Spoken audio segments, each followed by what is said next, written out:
और रुक कर लेते हैं इस बीच आ रही बड़ी खबर का। बेरोजगारों के आंदोलन से जुड़ी ये बड़ी खबर आपको बता दें, सभी 85 बेरोजगारों को जमानत मिल चुकी है। जमानत मिलने के साथ ही फिर कुछ और लोगों की गिरफ्तारी की गई है। उपेंद्र यादव सहित 10 बेरोजगारों को फिर से गिरफ्तार कर लिया गया है।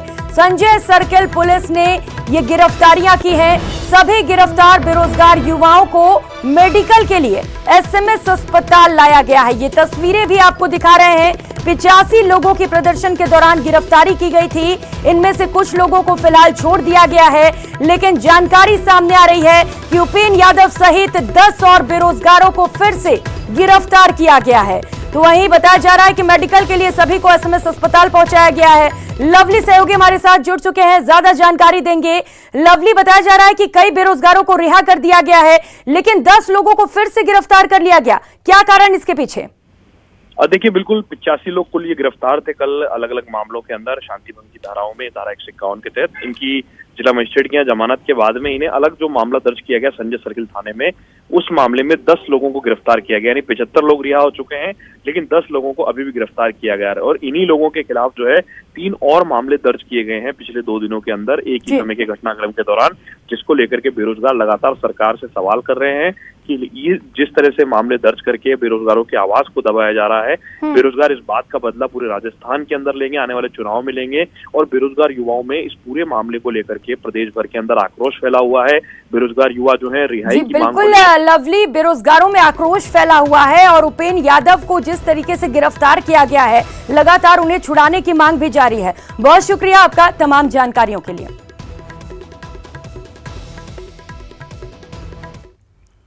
और अब बात अग्निपथ योजना को लेकर युवाओं में आक्रोश की। प्रदेश में भी सेना भर्ती के नए नियम को लेकर प्रदर्शन हो रहे हैं।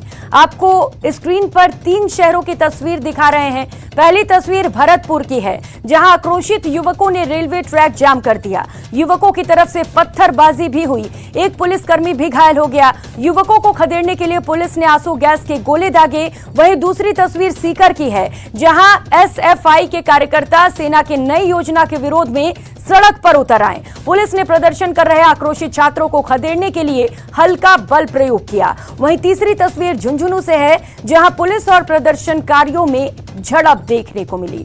तो ये 3 अलग अलग तस्वीरें आपकी टीवी स्क्रीन पर। प्रदेश में सेना भर्ती को लेकर प्रदर्शन किया गया। तो मोदी सरकार की महत्वाकांक्षी अग्निपथ सेना भर्ती योजना को लेकर न्यूज 18 नेटवर्क ने नौसेना प्रमुख आर हरिकुमार से खास बातचीत की और अग्निपथ योजना को लेकर हर तरह की शंका को दूर करने के लिए कई सवाल किए।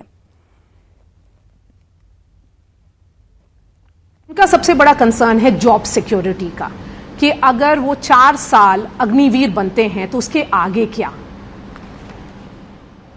देखिए, अनलाइक जो अभी जो एनरोलमेंट हो रहा है अभी तक, जहां लोग ज्वाइन कर रहे हैं और 15 साल या 20 साल सर्व करके फिर सर्विस छोड़ करके बाहर जा रहे हैं, ये लोग जो है 17.5 या 18 में आएंगे और 22 तक सेवा कंप्लीट करके बाहर जाएंगे। मतलब इसमें इनको ऑप्शन है, मतलब जिसको कंटिन्यू करना है वो आप करेंगे, और जिसको ये सर्विस लाइफ ज्यादा पसंद नहीं है या कोई और काम पे करना चाहता है वो बाहर भी जा सकते हैं। ये ऑप्शन अभी नहीं है। अभी जो हमारे जो एनरोल सेलर्स हैं और सोल्जर्स हैं, उनको ये ऑप्शन है ही नहीं, क्योंकि एक बार आप एनरोल हो गया, 15 साल या 20 साल जितना ड्यूरेशन के लिए आप एनरोल कर रहे हैं, वो पूरा कंप्लीट करके ही आप बाहर जा सकते हैं। तो ये एक मेजर एडवांटेज है। और दूसरा जो है, ये हमारा नंबर ऑफ अग्निवीर जो एम्प्लॉय हो जाएंगे या एनरोल हो जाएंगे, उनका नंबर्स काफी पहले से काफी बड़ा होगा। जैसे नेवी में अभी नॉर्मली हम लोग 5,000 6,000 लोग रिक्रूट करते हैं normally in a year, but 4-5 साल के बाद जैसे स्कीम बढ़ता जाएगा, हमको रिटेन करना है 25%। इसलिए हम लोग रिटेन एनरोल करेंगे ऑलमोस्ट 4 टाइम्स दैट नंबर, मतलब 20,000 या 18,000 के आसपास के नंबर्स को हम लोग 4 साल के लिए रिक्रूट करेंगे, तो एक हर साल। तो ये तो आपका कहना है नौकरियां बढ़ेंगी, मतलब अपॉर्चुनिटीज, शॉर्टर ड्यूरेशन का जो जॉब अपॉर्चुनिटीज है वो काफी 3-4 टाइम्स वो बढ़ेंगे। तो opportunity for every youth to come and serve in the arm forces जो अभी नहीं हो सकता है वो लागू होगा।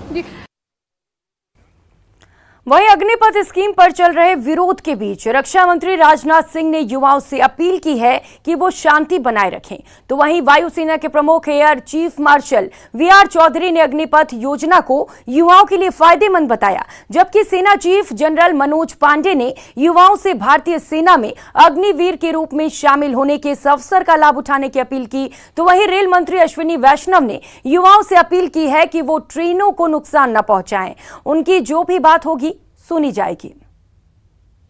केंद्र सरकार द्वारा घोषित की गई अग्निपथ योजना भारत के नौजवानों को देश की रक्षा व्यवस्था से जुड़ने और देश की सेवा करने का एक सुनहरा अवसर देता है। अग्निवीर हूं, यह उनकी ताजिंदगी के लिए पहचान बन जाती है। पिछले 2 साल से सेना में भर्ती की प्रक्रिया न होने के कारण बहुत से नौजवानों को सेना में भर्ती होने का अवसर नहीं मिला। यह सच्चाई है। इसलिए युवाओं के भविष्य को ध्यान में रखते हुए और उनके प्रति संवेदनशीलता दिखाते हुए प्रधानमंत्री जी के अनुमोदन पर सरकार ने फैसला किया है कि अग्निवीरों की भर्ती की आयु सीमा को इस बार बढ़ाकर 21 से 23 वर्ष कर दिया जाए। यह वन टाइम रिलैक्सेशन दिया गया है। इससे बहुत सारे नौजवानों को अग्निवीर बनने की पात्रता स्वतः मिल जाएगी। और मैं यह भी कहना चाहता हूं कि भर्ती प्रक्रिया कुछ ही दिनों में प्रारंभ होने जा रही है। मैं सभी नौजवानों से अपील करता हूं कि सेना में भर्ती होने की वह तैयारी करें और इसका पूरा लाभ उठाएं। धन्यवाद। भारत सरकार ने अग्निपथ योजना की घोषणा की है, जिसके द्वारा नौजवान आर्म फोर्सेस में भर्ती हो सकते हैं। इस योजना में भर्ती की आयु 17.5 से 21 साल रखी गई है। मुझे ये बताते हुए खुशी है कि पहली भर्ती के लिए उम्र की अपर एज लिमिट 23 साल कर दी गई है। इस चेंज से नौजवानों को फायदा होगा। हमारी यूनिट्स और फॉर्मेशंस इस परिवर्तन या अग्निपथ स्कीम को अपनाने के लिए पूरी तरह तैयार और उत्सुक है।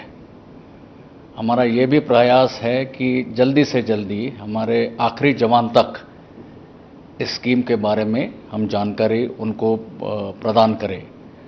दूसरी बात, जहाँ तक युवाओं का सवाल है, मेरी यह राय है कि उनको यह स्कीम के बारे में पूरी तरह अभी तक जानकारी सही तरह से मिली नहीं है। एक बार ये समझ जाएंगे पूरे स्कीम के बारे में तो उन्हें विश्वास होगा कि यह स्कीम न सिर्फ युवाओं के लिए बल्कि राष्ट्र और भारतीय थल सेना तीनों के लिए फायदेमंद और जरूरी है। तो मेरा निवेदन है कि किसी भी तरह के वायलेंट प्रोटेस्ट न करें और रेलवे की संपत्ति को बिल्कुल भी नुकसान न करें। ये आपकी संपत्ति, आप ही की सेवा के